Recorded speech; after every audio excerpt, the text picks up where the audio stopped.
now it's time to discuss probably one of the more anticipated releases of 2025 in Wicked for Good.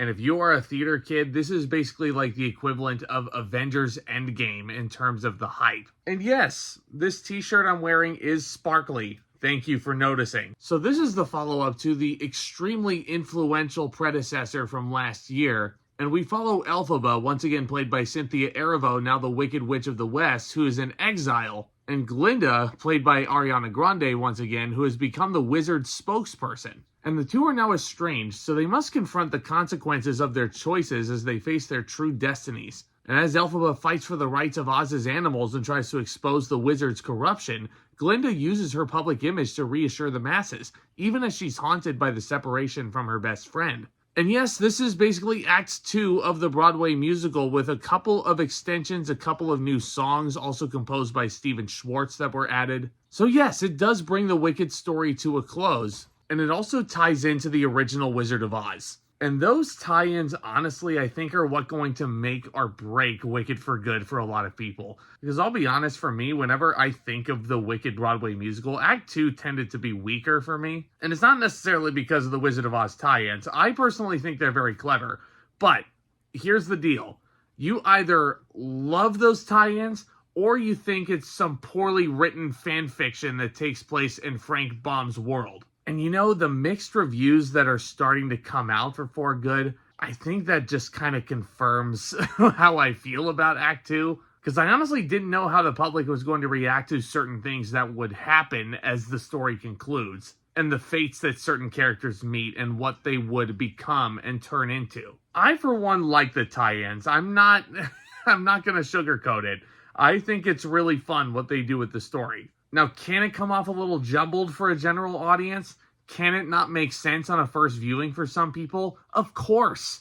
When I first saw Wicked on stage in 2014, I didn't exactly get the appeal, and that was partially because I was really confused about what was going on. But then the more I think about it, and the more I revisit Wicked, and the more I kind of look at the story as a whole, I'm like, oh my gosh, this actually all ties together pretty well with the original. And I think, once again, Jon M does a marvelous, wonderful job directing this film. He is the only director who is allowed to touch any Broadway adaptation from now on. The movie's shot really well. You have a lot of practical effects, gigantic set pieces that are used for this project. Now, don't get me wrong. A lot of the animals that you meet along the way, including the Cowardly Lion, those are all CGI, yes. You're not going to get a certain famous actor who plays the Cowardly Lion wearing Burt Lahr's old costume from the 30s. No, that is not safe. But I mean, even with the CGI and how it melts together with this wonderful land of Oz, it just looks so beautiful. The colors pop on the big screen.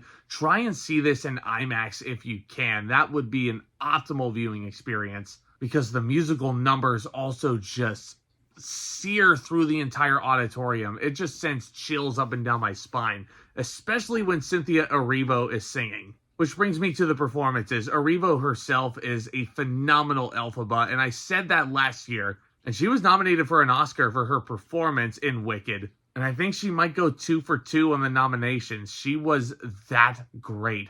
Every time you look at her, not just in Wicked, but in any project that she takes on, there's just something so interesting when you look at her. And I couldn't tell you what it is. It might just be her method of acting, might be her facial expressions that she does, some of the subtleties that she has in her performance. But she is consistently compelling, anything you watch her in. So yeah, that's a given Best Actress nomination right there. I think Ariana Grande should get nominated for Best Supporting Actress as Glinda because of her, not just her performance, but the dedication and the knowledge that went into her work in this film. How much she loves the musical, how much she loves this world, how much she loves the character. And she gets a lot more great background story beats to sink her teeth into.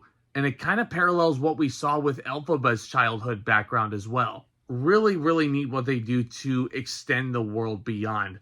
Every single performer in this movie, I don't necessarily think there's a weak link. Jeff Goldblum as the Wizard of Oz is a lot of fun. He gets a song and everything, and it's kind of surreal listening to Ian Malcolm from Jurassic Park singing a song in a big musical like this. And yeah, Jeff Goldblum is not a singer, clearly. They did lower the octave for him on this. But for this character, like, Jeff Goldblum's mannerisms work. Ethan Slater as Bach, I thought, was incredibly impressive in this movie. So much passion being put into it. Marissa Bode as Nessa is absolutely great in this as well. A lot of people might not expect her character to go the way she does, considering how she was in the first film last year. And of course, who can forget People Magazine's Sexiest Man Alive nominee for this year in Jonathan Bailey, the first gay man to actually receive that honor, which I think is really cool. Him as Fiyero, perfect casting. And to think that he just submitted an audition tape 5 minutes before call for a play he was doing just backstage.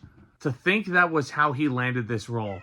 That is dedication right there. The songs, way too many memorable ones to list here. Steven Schwartz is a phenomenal composer. I will tell you, No Good Deed will send shivers up and down your spine. As Long as You're Mine is a very sweet song with a very whimsical looking background for this. And of course, the title song, For Good. A lot of people, including myself, were very antsy to see how Erivo and Grande would perform this. These two passed with flying colors. It was absolutely beautiful. Had tears in my eyes. Lindsay was bawling right next to me. And we'll be getting her thoughts on the second channel when we dig deeper into the spoiler part of Wicked for Good, because I know that's a lot, like, this video might be a bit, like, I don't know. I mean, it's hard to talk about this film without really digging into the spoilers, and I'm trying to be as respectful as possible because I want you guys to go in there and enjoy it. I mean, except for those of you who've seen Wicked a bunch of times, if you're obsessed with Wicked, like, you know about a lot of things that happen.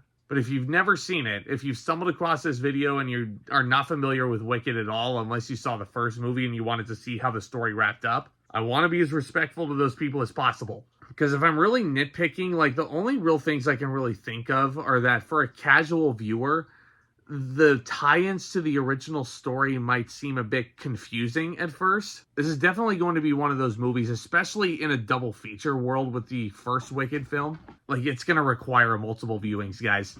And that's just to really get every little detail of how it ties into the original. I will say there were a couple of points in the movie that kind of had a slower pace than I would have liked. And there is one certain song that I feel like might have fit better in the story if it happened just a teensy bit earlier than it did. Like, I think the placement of it is fine, but I feel like there was an opportunity to make the arc a little bit better had you just nudged it a little bit earlier in the runtime. But other than that, I mean, this is definitely one of the more solid movies that's come out this year. I think as a whole package, this is one of the better musical adaptations on film that's come out in recent years. Time will tell if this will remain one of the most influential movie musicals of all time. But considering how last year's Wicked film blew up, I'm expecting For Good to land a huge box office turnout for the studio.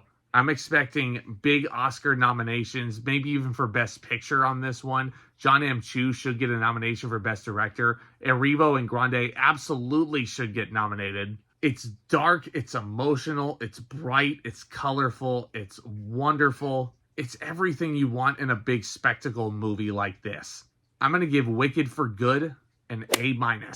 Will this movie change you for good? I don't know, probably, especially if you're a theater person. But let me know what you think. Was this one of your more anticipated movies from this year?